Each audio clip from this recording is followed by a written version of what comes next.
I don't have a central theme to discuss for this one, so I'll just ramble about the game for several minutes if you agree. Okay? Okay. So, I don't remember when I first approached Strange Horticulture.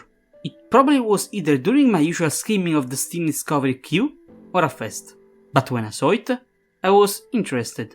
From the get-go, it gave me Papers, Please vibes. So, I suspected it would do something similar. I was wrong, but not that wrong.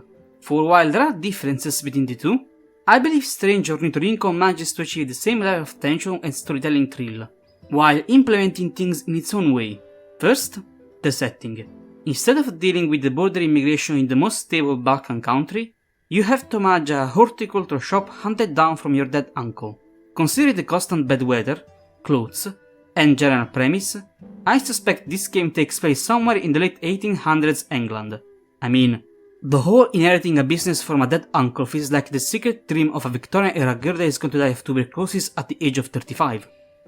Mother, I can't stop coughing. There is blood on my handkerchief, and my chest hurts. What does it mean? Oh, my dear daughter, it means you're a woman now.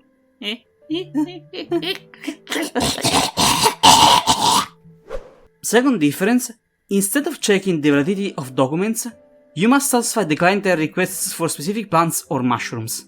Not the fun kind of mushrooms, mind you. Sometimes they explicitly say what plant they want. Other times they may not know the specific name, but will tell you what it's supposed to do. So, you must research your archive for the one they need. This could have been very tedious, if not for the fact that you can write custom text on the tags. So, every time I discovered a plant, I added what its use case is supposed to be, though sometimes the requests can rather be esoteric. Yeah, it's me again. I always think that I should quit, but I just can't get enough. So, let's cut to the chase, and give me what I crave. Yeah, sure. It's your chamomile tea. Finally. Daddy's gonna sleep tight tonight. Another aspect is the multiple choices that sometimes crop up, like when the game says that you can either give a variety of plant or another, and you have to predict the ramifications of what is going to happen. For instance, one of the early customers is a rude gentleman with a rash. You can either A. Give him something that is going to help with that, or B. Something else that is going to make it worse. Such dilemmas happen from time to time, and they indirectly shape the story. You would think that standing behind a counter all the time it would be dull, but it does manage to take you in, as the events revolving around the circle of wood witches and the death of the matriarch, more specifically, her poisoning, unfolds.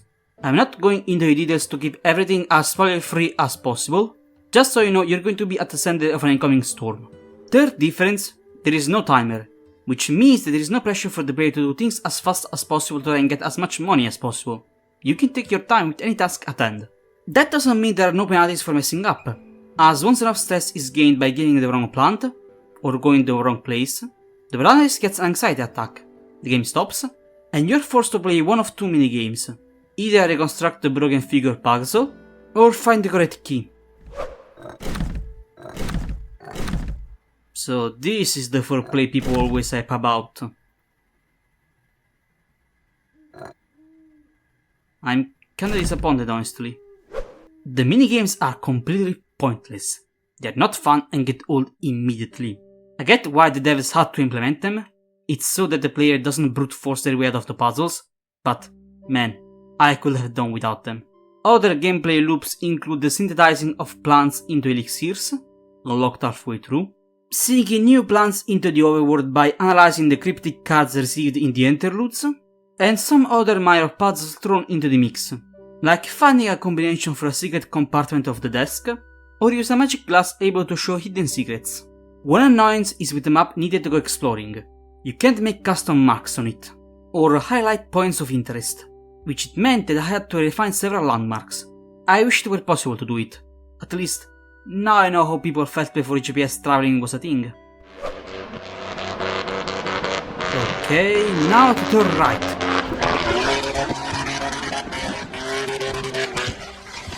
By the end, I was so done I didn't even want to stay for the post-game. But even with these annoyances, I think Strange Horticulture is an experience worth having. Just like a summer rain. It's a nice change of pace from the usual weather.